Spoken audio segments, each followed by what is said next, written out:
With that, I'll turn it over to Doug and let him get started and go over his multi-generational workforce. So appreciate you Oh, being here, Doug. no problem. Thank you very much for inviting me to come on and do this one too. So I'm going to do the next one and this one. So this one's called multi-generational workforce myths and misunderstandings because it's such a huge thing in comm centers nowadays. And we're talking about bridging that wellness gap between generations because there seems to be some sort of difficulty between all these generations. And I have a completely unique take on generations. So you'll hear that in just a second here. But if you don't know who I am, a lot of people don't. I'm Doug Showalter, and for 30 years I worked for the California Highway Patrol. And the California Highway Patrol, you should know, I have 26 communication centers. And no matter where you get hired in the state from the Highway Patrol, you are automatically sent to our academy for 3 luxurious weeks up there to get training. And we take you up there a couple more times throughout the first year of your job. So it's kind of an unusual thing to have a live-in academy for dispatchers, but yes, it's the same place that the officers go to. Then we started our company back in 2015. I was training all over the country, and I still do. From the largest comm center to the smallest, we've been all over the place. So if you ever want any information about our classes, you can always check us out on YouTube or Facebook, Instagram, Twitter, all over the place. So you can find us out there. So let's get started. And we just finished October, and October was filled with ghosts and goblins and people trick or treating, which is the best time of the year. I'm just saying. But you know what's really scary out there? What's really scary is believing all those myths and stereotypes about each generation working in your comm center, where we have to tailor our behavior to these generational things out there. And today's topic covers everybody basically. There's baby boomers out there like myself. I know I have to age myself, but I'm a baby boomer out there. We have Gen X's, and these dates are so subjective based on whatever site you go to. So if you go to a site, you'll see your date of birth in there somewhere. Then we have millennials, Gen Zers, and I hope I don't have any Gen Alphas listening because they'd be about 13 years old. That'd be kind of weird. So we don't have those. But for the way people talk about generations, everybody's kind of like, well, you know how they are. You know how that generation is. You know what they do. And it's like, why are we stirring these stereotypes up with these misunderstandings and a whole lot of inflated assumptions of what they should behave like? And that's what really, when I first started getting into this, I thought, you know what, that's kind of the key to this thing. Why do we treat people differently based on nothing but their date of birth? That's craziness town for me. And Google, I mean, Google doesn't help because Google has search results like this: 17 reasons why millennials are the worst generation, why boomers have ruined it for everybody, and why do these Gen Zers act like they know everything? And I'm like, really, Google? No positive stuff, huh? But consider all the different generations you interact with every day: parents, children, peers, friends, hell, even the cashier at the grocery store. Quick story: I went over to Publix over here, which is a grocery store across the street from our house. I went over there to buy some booze one day, and I'm in line, and the very young clerk at the counter goes, "I need to see your ID." And I'm like, "Sure." So I show her my ID, and she goes, "Oh my gosh, my grandma was born that same year." And I wanted to open that bottle right then and just start drinking it rapidly because I was like, "My God, this is crazy." But did she already have a perception of me? She said, "My grandma." And so she immediately assumed that's me. I'm her grandma. And it's like we're being this way all the time with your age. People are automatically assuming things and assuming, oh, you're this, that means I got to do that. I got to treat you differently. So from boomers to Gen Zers, each generation supposedly is a key word there, has specific likes, learning styles, behaviors based solely on their date of birth. That's it. I mean, this is crazy town. When you think about this in reality, we're basing somebody's behavior based on only on their date of birth. Well, right now, the biggest workforce in America currently today is baby boomers like myself. We're the largest segment of the American workforce, but by 2029, guess what? We will all reach retirement age. You know what that means? That means over about 5,000 to 10,000 boomers are going to retire every single month, and half of them hold leadership roles. Think about your center. Think about your director, your bosses. These people will be retiring in a few years, and who is going to be ready to take over? Who's going to be prepared to take over? Who's been thinking about it, thinking maybe I should get ready for this kind of stuff? And above all, who's going to be willing to take over when you have these things? Because this workforce is going to change rapidly. I retired about 4 years ago now, and I'll tell you what, I guarantee you, if I went back to that comm center, there'd be so many people there I don't even have a clue who they are because of that generational switch out there. We've changed. We've ages are just a thing out there, so it's something. Many dispatch centers are grappling with how to effectively manage multi-generational teams. Some have gone to great lengths. Holy cow, trying to accommodate the newest generations. I saw a thing in the paper the other day that was talking, not the paper. Oh my God, what I'm dating myself already. On Facebook the other day, it had a little story about how they were going to put a ball pit in a break room of one of these big executive offices for people to roll around in. I'm like, what are we thinking? People, come on now. I mean, but is simply trying to keep them happy the path to long-term success? I'll bet it's not. You know, the New York Times did a poll and they asked people in the workforce right now of all ages, tell us what you would want to have in a job. What are the expectations? 4-day work week, job security for non-citizens, unlimited sick leave. Can you imagine unlimited sick leave? Bill's been on sick leave for now 5 years. He's going to retire next week, but he still has never come back to work. I mean, what in the world are we thinking here? Mandatory trigger warnings during meetings. Hey, everybody, we're going to talk about overtime, so don't get scared, but here's what we're going to do. I mean, crazy town. That's crazy. Pet bereavement leave. Not that crazy. I'm just saying, not that crazy. Unscented cleaning products. I've had dealt with this myself. I had one of our dispatchers was she kept telling us she's very sensitive because she would always complain they used Lysol and Febreze and I can't take it. I'm like, what do you use at home? What does your home even look like? Yikes. Ban on machine learning because it threatens to replace humans in the workforce.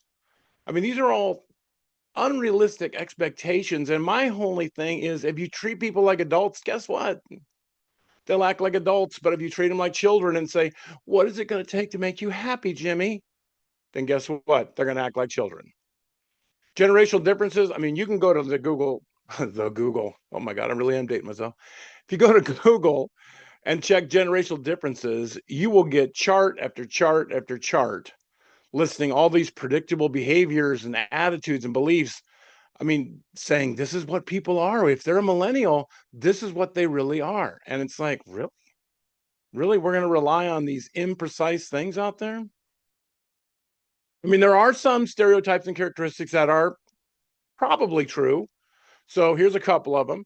Boomers, generally considered hard workers. Think of your parents. In fact, we can thank them for the term workaholic. Boomers compromise roughly 60%. Listen to this one. Boomers comprise roughly 60% of world leaders.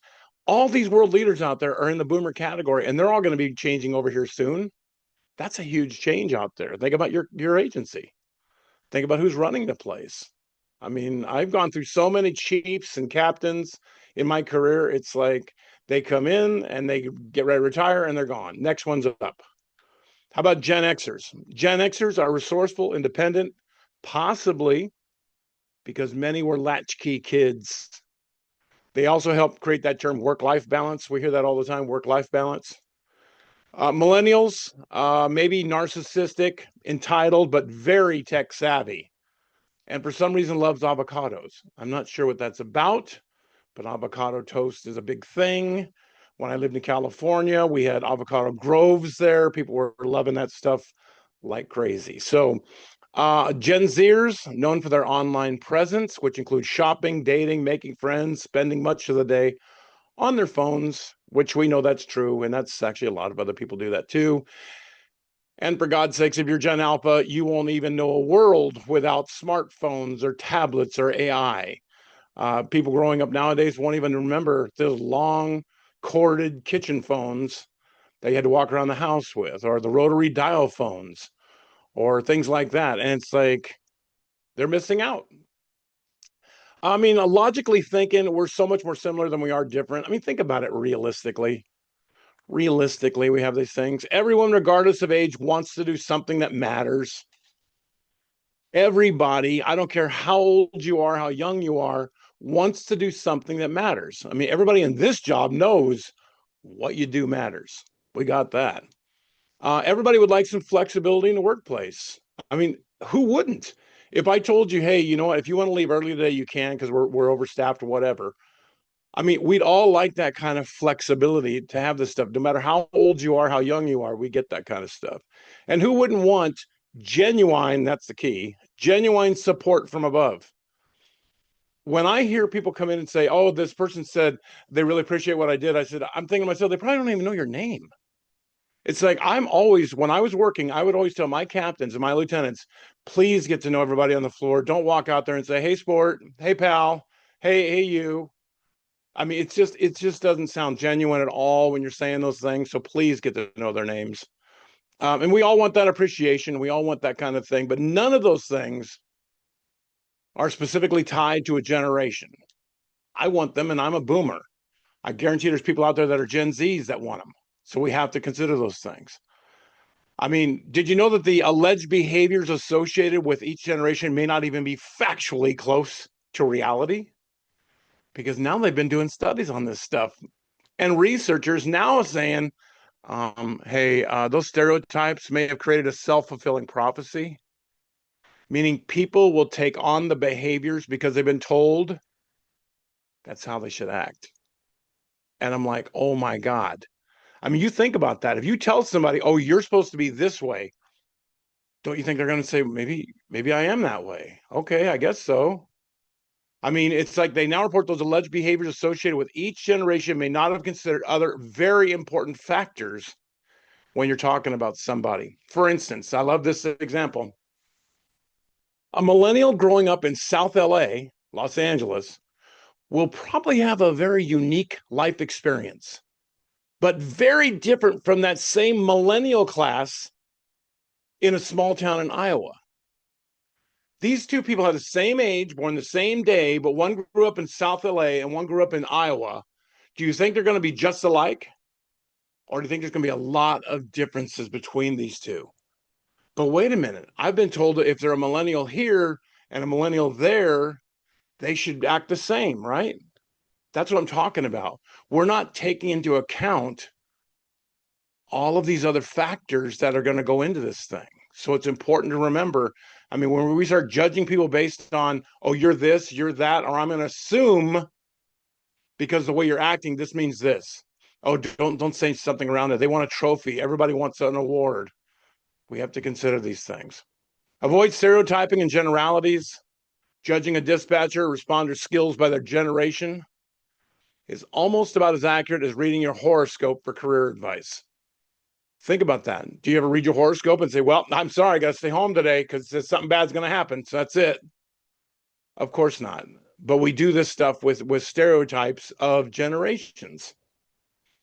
Remember those learning style quizzes, the ones that have like 4 boxes and you're going to tell you how your learning style is by which box you fall into.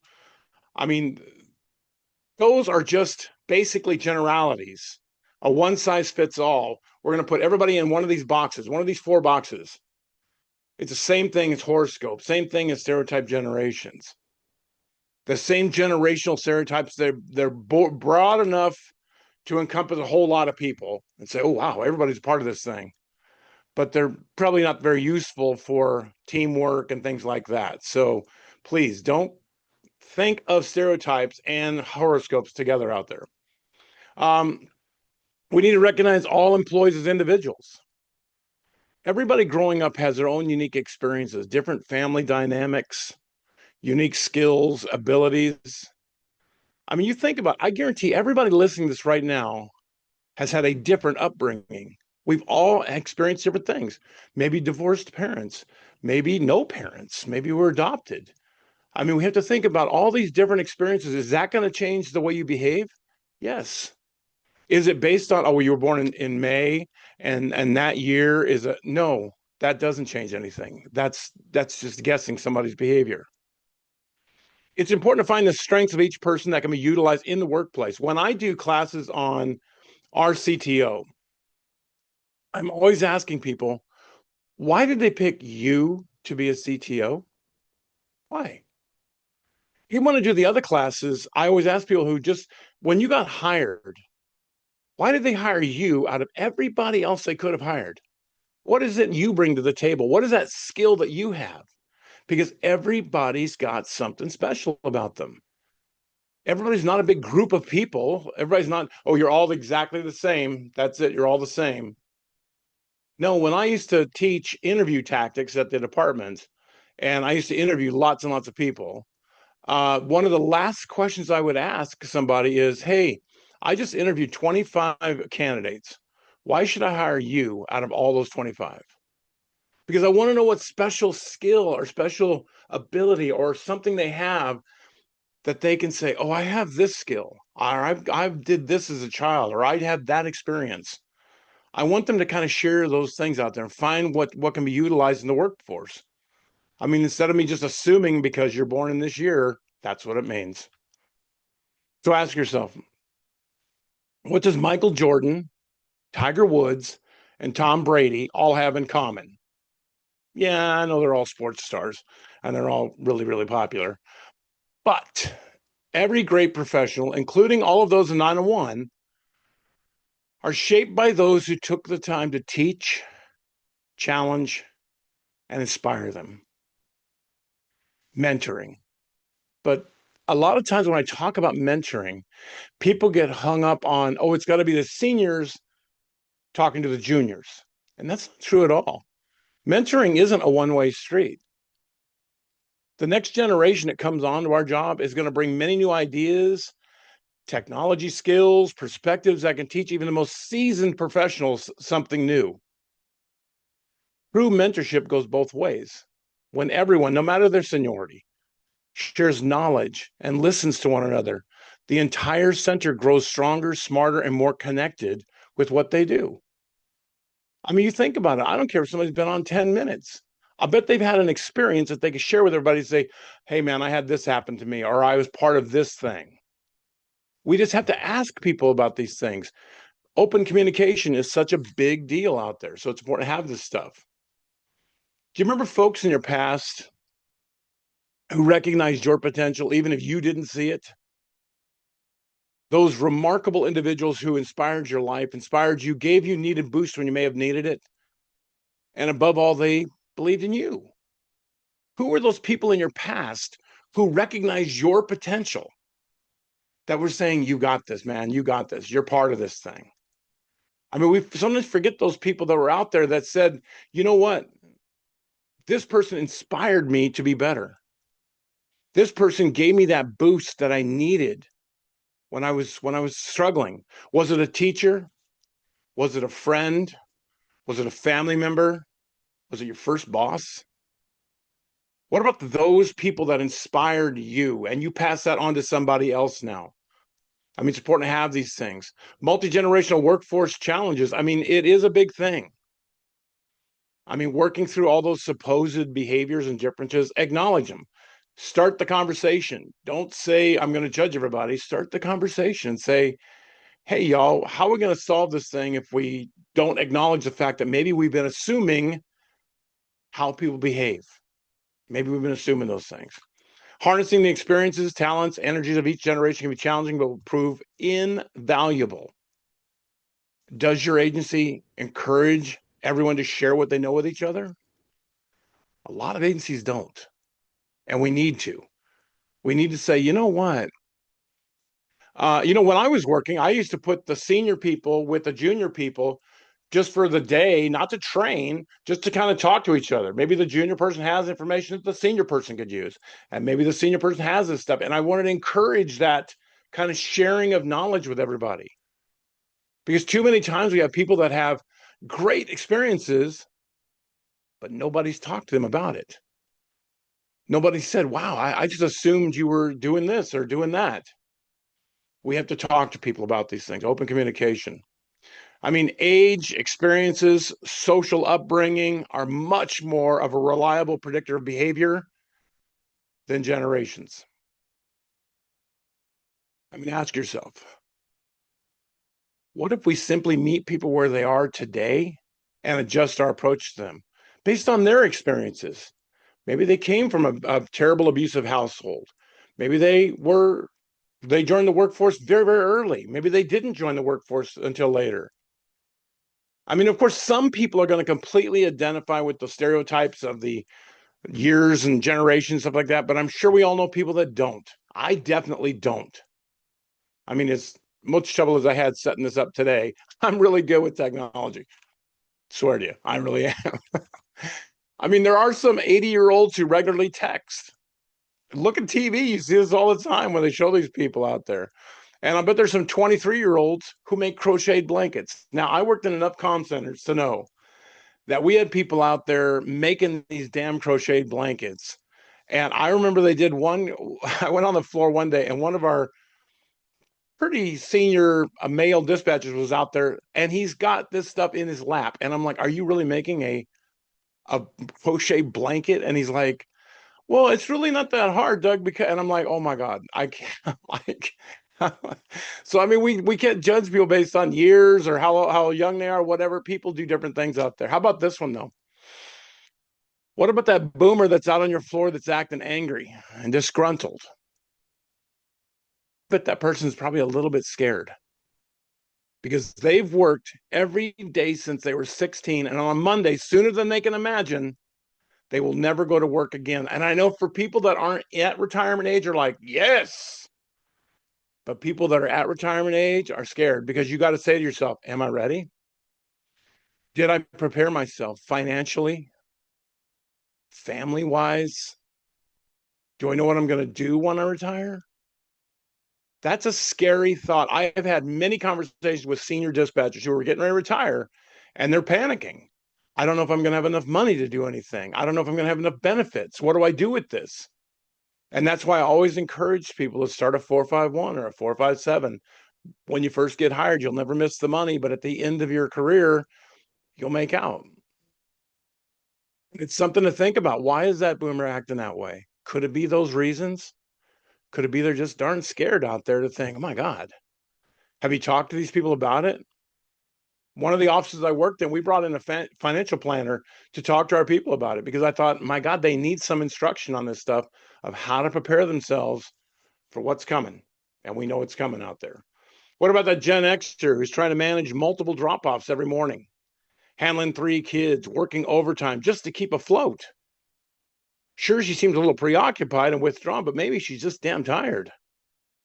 Do you ever think of that? What if we treat people where they're at right now and say, oh my gosh, I didn't realize they were like that. I had a great lieutenant. I had a great lieutenant that I worked with that really inspired me and taught me so much. And one of the things she told me was be human, Doug. Be human. These are people. They all come in with some issues. They all come in with some things. Be human. Don't just tell somebody, get over it, start working. And that changed my whole career. And this is where I'm at today because of that. She really impacted me with just telling me how to be a good leader and a good supervisor like that. So important to know how people are. How about the millennial who asks for a raise after 2 months and you're thinking, what in the heck are you talking about? I mean, maybe it's because that specific generation we're talking about, millennials, have acquired more debt than any generation before them. And maybe they're scared thinking, my interest rate on all this stuff is so high, I'm never going to pay it off. Never. I mean, consider these things. We don't consider, we just think of the age they are and the generational position they fall into, but we don't think of the actual person, what they've been going through, what's going on with them. It's important we don't forget that kind of stuff out there. Suddenly, when you see people in their world, we're not talking about generational stereotypes anymore. We're talking about John or Kathy, and maybe we can discover a common space in between us and bridge that gap for all of us. and say, you know what, maybe we can all work as a team because I'm going to acknowledge the fact that people are individuals and not judge them based on their year of birth. I'm going to make sure I got that kind of thing. Remember, those generational labels are not an exact science. They're not always accurate. They're just not. Generational labeling can lead to stereotypes, unfair ideas of behaviors, attitudes, beliefs, all those things. I mean, how do we bridge that communication divide considering people as individuals? Everybody's an individual. Don't lump everybody together. I certainly don't like it. I mean, when people just assume because I'm this old, oh my, you probably never used a computer before. It's like we can't judge people like that. I mean, everybody's got their own life experiences, and it's essential to building a harmonious workplace. So maybe, just maybe, we should practice a little bit of generational humility. It may make our workforce better. You never know. Remember, nobody likes the idea of being grouped together based on their date of birth, then assuming their likes, dislikes, styles, behaviors, hopes, dreams. People are different. People are different, and people need to understand that, hey, this is a different kind of thing out here. We need to talk about these things that make us all different. I mean, I don't know your agencies, but a lot of agencies I worked at, or a lot of comm centers I worked at, same agency, lots of different comm centers. We had multiple generations working there, and I never wanted to assume behaviors on somebody just because of their age. I would talk to them. A lot of people are very different than what their generational thing shows. So it's important to have that kind of stuff. A recent study stated it's more valuable to focus on individual differences than generational differences. I mean, get the facts, find out what their individual differences are. When you start treating people like people, then guess what? You're going to build that rapport with people, and you're going to be able to talk to people, and you're going to be able to engage with people and not just assume behaviors. Oh, that's how they are. And we don't want to have that stuff. I remember, I'll tell you what, I did a lot of hiring in my career. And I hired somebody one time that was older than you would think somebody initially applying for to be a dispatcher. And I remember when I brought her in and I was talking to her, filling out all of her paperwork, and I had a captain come and tell me on the side privately, like, why would you hire somebody that old? And I'm like, what are you talking about? And he's like, she's too old for this job. And I'm like, she passed our testing. She passed our background. She passed our screenings, our drug screens, our psychological evaluations, the interview process. She aced all that stuff. Why would I not hire her? He was basing it just on age of why we hire somebody that old. Not only is that illegal, it was one of these things where it's like you just automatically assume, oh, they're too old to do this job. I mean, there are people probably too young that can't do this job. But we have to kind of say to ourselves, what's those generational differences out there? How do we stop judging people based on those things? I mean, there are real generational distinctions. There are definitely some. Just not a one size fits all stereotype. Here's some of the generational distinctions that are pretty true that we have to think about. Older generations attend religious services more regularly than younger generations. I think that's kind of changing a little bit right now, but it's a big thing out there. With every successive generation, drinking alcohol has decreased. Holy mackerel! I hope not. We live just not too far from Nashville, and in Nashville, I've seen a couple of them advertise these non-alcoholic bars where they're serving something that's non-alcoholic. And it's a real big thing. It was on the news talking about these things. Oh, how great this is that people are not drinking alcohol. They're just going to a bar atmosphere and drinking these other kinds of drinks out there. And I'm like, okay, I mean, that's a new thing out there. Gen Z is reporting more mental health issues compared to prior generations. Why do you think that is?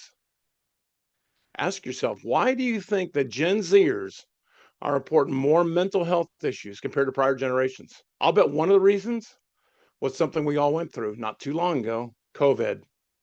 They grew up in that era of COVID, of everything's don't touch anything, plastic everything, gloves, masks, plastic at our comm centers, don't touch it. We all went through that stuff. Is that enough to give people a crazy paranoia? If I see one more person when I'm out driving around who's in their car by themselves with a mask on, I'm like, really? Are you? You're in the car by yourself, unless you're going to impact yourself out there. But there are people still believing that stuff, and that's what I'm saying. There are things that with generations that happen, but that's what kind of changes that stuff. So it's important to have that stuff. I mean, I guess that's what it is. I mean, the U.S. has become one of the most age segregated societies in the world, with young and old barely interacting outside of their families. I mean, does your agency ever get you to sit down with somebody that's in a different age group who's been on maybe a lot longer than you or maybe a lot less than you, just to start talking about things that have happened to them? I mean, when I'm teaching classes, I have to rely on the experiences that I've had, and I've had some pretty cool experiences in my career. I share those things with people to say, hey, look, I've had this. What do you have? Tell me what you've got that has shaped the way you are. I worked in LA during riots. When I see riots on TV now, I'm like, yeah, I worked in that stuff. I know what it's like. I know how frightening it is to be in these riots when you got people lighting things on fire and throwing Molotov cocktails at your comm center. Our office was right downtown LA. We had this stuff going on. I know how it's like that when we have these things. I mean, it's important to kind of think, why don't we share this information? Why aren't we talking with each other? I'll give you an example of one that really impacted me. I was working at one of the comm centers in California, and I was training a brand new girl on the radio position. And she's sitting next to me, and I'm training her. And one of our officers does this thing we call a roller. And a roller for us is where they're rolling along the highway and they want to run the license plate on the vehicle in front of them. And I thought, why is he running it on the radio when he could easily run it on his car? Very simple. And then I realized why. It was a Canadian plate. Now, I don't know how many of you have run a Canadian plate, but man, that return did not look the same as what we normally get. And I remember looking at it line by line, going down the lines, looking at anything that says valid, current, registration, something. I couldn't find it. So he comes on the radio a few minutes later and says, any return on that? And as a good dispatcher, I said, computers are slow. What'd you think I was going to say? So I said, oh my gosh. So I'm asking the room, hey, does anybody know how to run one of these Canadian plates? And Marcia, who's been on 35 years and was getting ready to retire that next week, Marcia goes, hold on. And she brings up this big old binder from underneath her desk, and she opens it up and she finds a page in there. It's all yellowed that says Canada on it. And she gives it to me and it has all these arrows pointing to stuff on there, how to read it. I looked at it, read it to the officer. He goes away. I said, Marcia, will you make me a copy of this piece of paper for me and my training here? And she goes, yeah, no problem. So I turned back to tell my trainee the importance of using these resources, talking to each other about experiences. And so I look at my screen again, and on my reflective screen of my cat, I see Marcia is still standing here. And I'm like, Marcia, what are you doing? And I turn back and look at her, and she goes, you know, Doug, nobody's ever asked me for this stuff. And I said, well, I want it. And in fact, what do you plan on doing with that big old binder when you retire next week? And she goes, probably throw it in the trash. I said, oh, hell no. I want it. I want the whole damn thing. And she goes, really? And I'm like, yeah, that's 35 years of experience right there. So I turned back to tell my trainee how important it is to get this information from somebody who's lived it. So I look back at my screen again, and lo and behold, in the reflection, Marcia's still standing behind me. So I turn around, I'm like, Mark, and she's crying at this point, and now she's hugging me, and I'm like, get off me. But she said, hey, nobody's ever asked me for this stuff. And I'm like, well, I think that's sad that nobody's ever asked you, because that's 35 years of experience would have walked out that door if we hadn't grabbed it. That's what I'm talking about with these things. Did people look at her and think this old lady's leaving? Who cares? She had so much experience that nobody even wanted to get.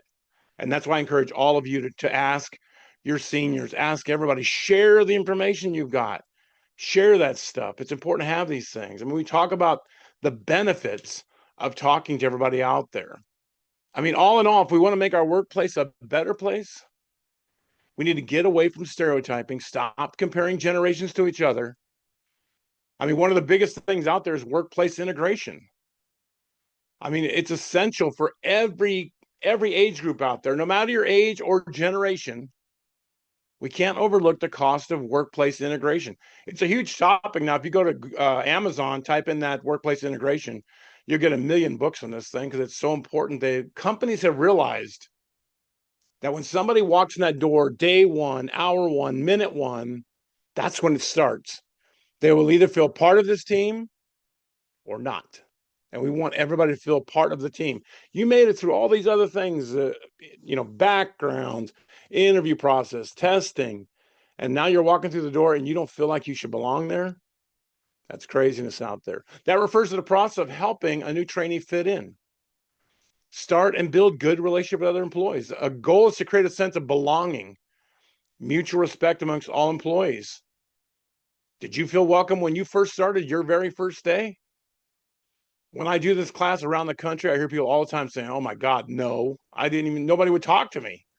And I'm like, why would an agency invest all this time and effort in you and then have you show up the first day and say, "Nah, I don't care what happens to them now. They're here." That's crazy talk out there. Other things that are impacted by generational things, learning styles have evolved over the years, regardless of your generation.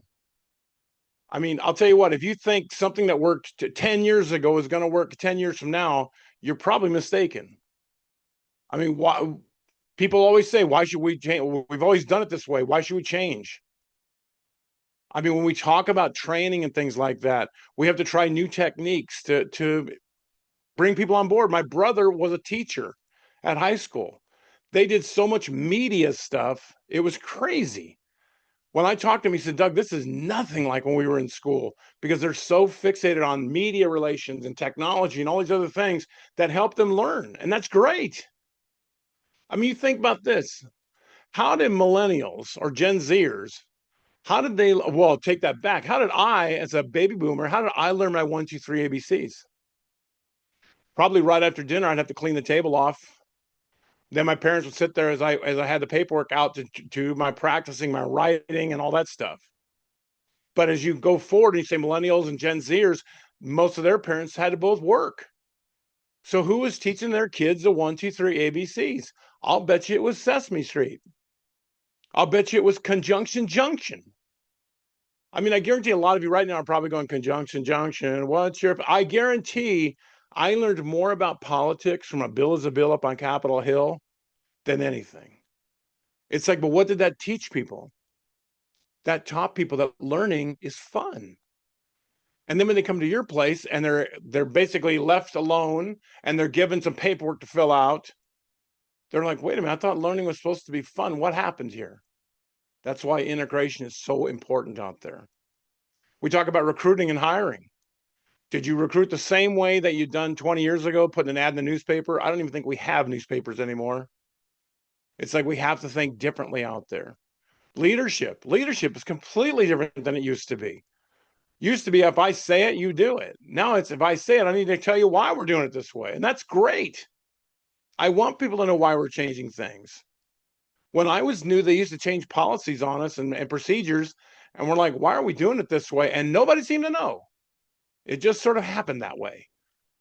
Now, when I would make changes now, when I rewrote department manuals, like when I was in charge of the state, I'll tell you what, I would explain it to people. This is why we're doing it this way. This is why we've changed to do it this way. That's true leadership, is being able to explain what the hell you're doing out there. I mean, it really doesn't matter when somebody was born. It's all about establishing good communication, treating people as individuals so you can bridge or build that generational bridge. It's going to have everybody cross together out there. When everybody crosses together, guess what? Things improve in your comm center. Things will improve, and that makes that wellness so much better because everybody's working together now. We're all talking to each other. We're not assuming behaviors, stereotypes. We're saying, oh my gosh, this is great. Because the reason you treat everybody as individuals, because guess what? Everybody is individuals, and we need to know that going in. So let's debunk some of the generational stereotypes. Despite the persistence of generational labeling, research continues to show that these stereotypes are not as significant as we think. Other important driving workplace behavior, personality. Lots of people have different kinds of personalities, career stage, life experiences. They're much more relevant than generational labels. It's much more productive to focus on individual experiences rather than placing them into generational stereotypes. You know, as I wrap this up here, my company, Showalter and Company, our motto is leave a legacy. And we talk about it all the time. Every class I do, I always talk about leaving that legacy. What's your legacy going to be when you leave? The next class I'm going to do in about 20 minutes or so is about wellness through legacy. We're going to talk about that. I mean, your legacy is being built every day through every interaction, one person, one day at a time. Everybody's legacy is different. I mean, yours might be kids. It might be a commitment to improving something, like making a difference in someone's life. A lot of you do it every single day and you don't even think about it. I always try to remind people that legacy is leaving something for people. I'm sorry, it's not leaving something for people. It's leaving something in people. So when you leave, they've got this thing. And it's important to kind of understand that. And I'll tell you one quick story before we go here. I was training a class up in Janesville, Wisconsin, and I don't know if there's anybody from Janesville on here today, but if there is, hello. Years and years ago, I was training there, and I was walking around with the director of 911, and we were heading to the comm center. I wanted to see it, and as we get to the hallway, we're turning to the comm center. The hallway directly into there. On this side of the wall, on the left side, was all these cheap paper cutout hearts taped to the wall. And on the other side was cheap paper cutout storks, and there's a lot of them. And I said, damn, your people like to get married and have a lot of kids. And she's like, oh no, Doug, these hearts represent people's lives, they say, with CPR on the phone with EMD. And these storks over here are babies they've delivered on 911. And I'm like, oh my gosh. I mean, and that's why it kind of reminded me that I said, do your dispatcher walk through every day? And they said, yeah. And I'm like, can they imagine that all of these people are alive today because of them? How powerful of a statement is that? How powerful that there are people alive today because of what you do. Talk about a legacy. Talk about a big legacy of something like that. And it's important to have that stuff when we talk about these things. I mean, I'll tell you what, I appreciate them letting me come and talk to you today about generations. The next one I'm going to do here in about 20 minutes or so is about wellness through legacy. But I appreciate your feedback. If you get a chance, scan this Google thing and you can take you right to our review page. You can say if you got anything out of this or not. So thank you very much, everybody. I appreciate that. Justin, it's all you, buddy.